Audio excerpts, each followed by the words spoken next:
दोस्तों, myself Sanjay Lunawat, my mission Udaipur.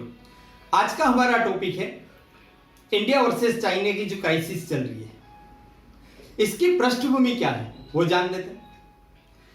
पूर्वी लद्दाख में गलवान घाटी, वहां पर चीन के अवैध अतिक्रमण को रोकने का जो एक पुनीत कार्य करा है 15 जून 2020 को, उसमें हमारे 20 जवान शहीद हुए हैं।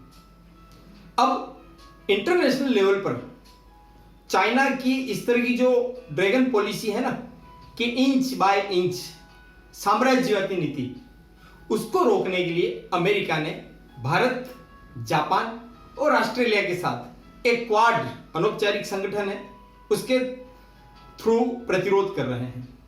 उधर चीन सागर वाला विवाद है, उसमें भी आसियान वाले कई देश चीन के दुश्मन, लेकिन चीन अपनी हरकतों से बाज नहीं आ रहा। अब एक आम भारतीय नागरिक चीन के साथ ये जो तनातनी चल रही है, उसे सबक सिखाने में अपनी क्या भूमिका अदा करें। दोस्तों, आर्थिक युग है, यहां पर हम हमेशा ऐसा सोचें कि बाउंड्री पर जाएंगे और वहां पर युद्ध लड़ेंगे, ऐसा नहीं। यह काम सेना का है, फिर हम क्या करें? हम जहां हैं, हम जितना भी पार्टिसिपेट कर सकते हैं करें। अब कैसे करें? चीनी सामान का बहिष्कार। आप जानते हैं, आजादी के पहले जो स्वदेशी आंदोलन चला ना, उसमें ब्रिटिश जो सामान थे उनके बहिष्कार की नीति काफी सफल रही। अब यह जो चीज है ना, यह हमें अपने आचरण में फिर से लाने की जरूरत है। यहां पर मैं एक उदाहरण देना चाहूंगा। 6 और 9 अगस्त को 1945 में हिरोशिमा और नागासाकी पर अमेरिका ने बम गिराया था, नाभिकीय बम, परमाणु बम जापान पर। तब से आज तक अमेरिकी कंपनियां जापान में अपना सामान बेचने के लिए तरसती हैं। एक बहुत बड़ी शिक्षाविद हस्ती है सोनम वांगचुक। आपने देखा होगा 3 इडियट मूवी में इनके किरदार को आमिर खान ने अदा किया था।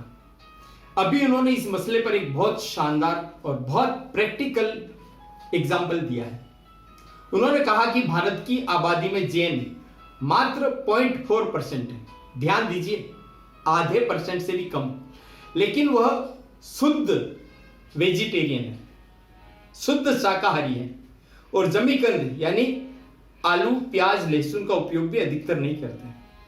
तो आपने देखा होगा, इतनी छोटी आबादी के उनके सिद्धांतों पर दृढ़ता की वजह से कश्मीर से कन्याकुमारी और गुजरात से लेकर अरुणाचल प्रदेश तक कहीं भी आप जाइए, आपको जैन फूड, उनके स्टॉल्स और उनके होटल रेस्टोरेंट नजर आ जाएंगे।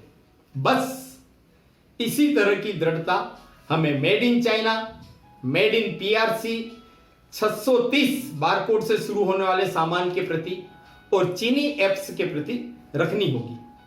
तो क्या स्थिति होगी? सोनम वांगचुक ने आगे कहा कि यह कैंसर का इलाज करने जैसा है चीन का इलाज करना। शुरू में कष्ट होगा, लेकिन 2-3 साल में इलाज हो जाएगा, हम स्वस्थ हो जाएंगे। यानी चीनी सामान का हम बहिष्कार करेंगे ना, तो चूंकि अभी हमारे जहां भी सराउंडिंग्स देखते हैं, तो चीनी सामान भले उनकी क्वालिटी घटिया हो, लेकिन सस्ते होते हैं, हर जगह उपलब्ध हैं, क्योंकि चीन मैन्युफैक्चरिंग किंग है। तो उनके बहिष्कार की नीति से हमको तकलीफ होगी, लेकिन अगर हम दृढ़ रहे तो कंपनियां मेड इन चाइना के अलावा दूसरे सोर्सेज को अपनाने पे मजबूर होगी, भारत में ही सामान बनाने को मजबूर होगी। और जब उनको कस्टमर मिलेंगे तो धीरे धीरे क्वालिटी भी सुधरेगी, रेट भी डाउन होगा, हमारे देश को रोजगार भी मिलेगा।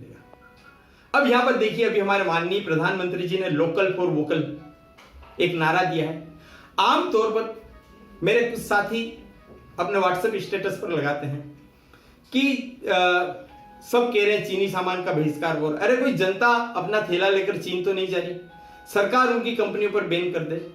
दोस्तों, हम वर्ल्ड ट्रेड ऑर्गेनाइजेशन, ठीक है ना, वर्ल्ड बैंक, इस तरह के कई एसोसिएशन से, कई तरह के समझौतों से बंधे हुए हैं, इसलिए हमारी सरकार ऐसा नहीं कर सकती। पर यह हम सब के लिए समझने की बात है कि हमें बिना अपनी सरकार पर आरोप प्रत्यारोप लगाने की बजाय हमें अपनी भूमिका खुद अदा करनी है। यहां पर मैं आपसे फिर से कहूंगा कि कुछ बातें हैं, जैसे अपन कहते हैं जज्बा, नेशनल कैरेक्टर, वतन से बढ़कर कुछ नहीं, खुद भी नहीं, यह जज्बा आप में और हम में होना चाहिए।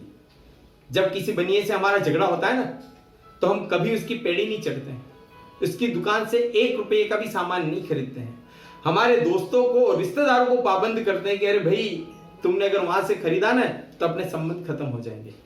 बस इसी तरह का रवैया हमें चाइना के सामान के प्रति भी अपनाना पड़ेगा। यहां पर मैं आपके सामने कुछ फैक्ट्स रख रहा हूं कि जो इंडिया और चीन का जो व्यापार है ना, 5,50,000 करोड़ रुपए का रहा है सन 2019-20 में, 1 अप्रैल से लेकर फरवरी तक, मार्च के आंकड़े आना बाकी। उसमें हमारा व्यापार घटा 3,31,000 करोड़ रुपए का है।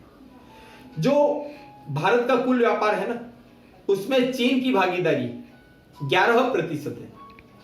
हम अपने कुल आयात का, यानी जो दूसरे देश से सामान खरीदते हैं, उसका 14.08% चीन से मंगाते हैं, और हम अपना जो कुल निर्यात दूसरे देशों को जो सामान बेचते हैं ना, उसका मात्र 5.32% चाइना को बेचते हैं। वहीं चाइना अपने कुल निर्यात का, यानी चाइना जो बेचता है, उसका 3% भारत में आता है, और चाइना जो दूसरे देशों से आयात करता है उसका मात्र 0.9% इंडिया से आयात करता है। अब यहां पर एक बात यह भी उठती है कि भाई चाइना के आयात में भारत का मात्र कितना है, मतलब चाइना के निर्यात में, चाइना अपना जो सामान बेच रहा है उसमें इंडिया का तो कंट्रीब्यूशन मात्र 3% है।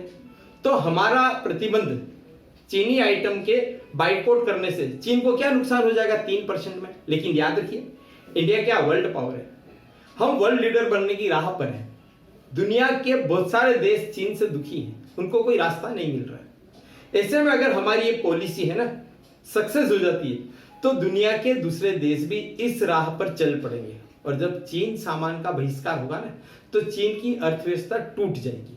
तो फिर अपने आप उसको अपना जो गुंडागर्दी या तानाशाही या साम्राज्यवादी रवैया है ना, उस पर उसे अंकुश लगाना पड़ेगा। तो इस तरह से ये सब कैसे होगा?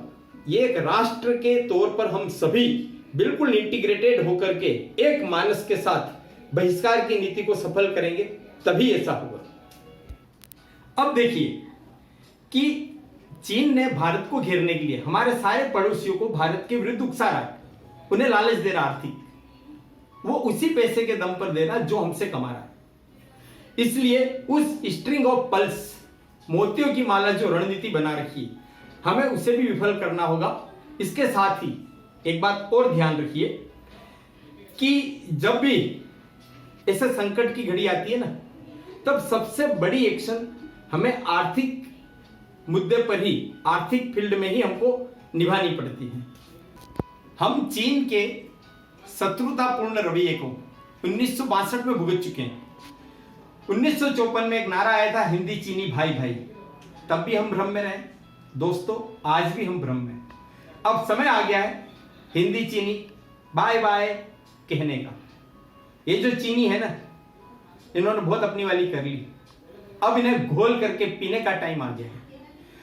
एक बात और कहना चाहूंगा, कुछ मीडिया में अटेंशन पाने के लिए कई जगह हम देखते हैं चीनी सामान को जलाया जा रहा है, तोड़ा जा रहा है। ऐसा करने से कोई लाभ नहीं, क्योंकि इन सामान को हमने जो खरीदा ना, उसका लाभ चीन कमा चुका है। अब ये करने से हमारे अपने ही व्यापारी साथियों को नुकसान होगा। आगे के लिए हम इस भावुकता से अलग हटकर आगे के लिए हम स्ट्रॉन्ग एक नियम लें कि अब चीन के सामान को किसी भी कीमत पर नहीं खरीदेंगे। याद रखिए, वी कंकर वी किल, हम जीतेंगे, हम मारेंगे। धन्यवाद, जय हिंद। आज का यह वीडियो बनाने में माय मिशन के निदेशक शुभम जैन, हर्ष लुणावत और विंसी लुणावत, इनका सहयोग रहा। हार्दिक आभार, धन्यवाद।